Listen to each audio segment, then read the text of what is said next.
ce que raconte Alix, elle le lie à un mal-être qui est un mal-être personnel. Et très souvent, on a l'impression que ce sont des mal-être personnels qui poussent les gens jusqu'à faire des TS. Mais il y a aussi des phénomènes de société, en fait, qu'il s'agit d'analyser. Moi, qui m'intéresse à la politique, je pense que le manque d'horizon aujourd'hui de nos sociétés, quand on nous dit bon bah la planète est en train de cramer, il y a la guerre qui est à nos portes en Ukraine, évidemment, quand tu as 20 ans, tu es là.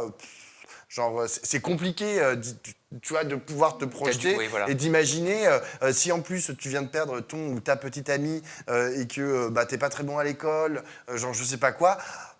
Flemme en fait, flemme de vivre. Et donc il y a un problème aussi, pour moi, il y a aussi un problème au niveau politique.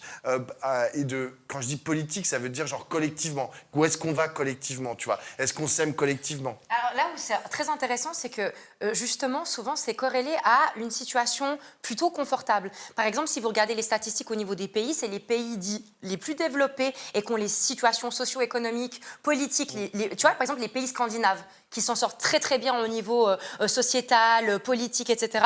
C'est genre eux qui auront le plus. Et par exemple, tu vois, on a regardé les statistiques et par exemple, pendant la Seconde Guerre mondiale et la Première Guerre mondiale, il y avait beaucoup moins. Comme si l'être humain, quand il est en mode survie, il pense à autre chose. Autrement. Ouais, ou alors c'est ça aussi. Donc c'est aussi ça qu'il faut se poser. Il faut peut-être se poser la question aussi de quand on est dans une situation plus confortable et qu'on a le temps de réfléchir à tout ça, peut-être que c'est là où aussi on n'est pas en mode survie et tu vois, il faudrait qu'on puisse creuser toutes ces choses.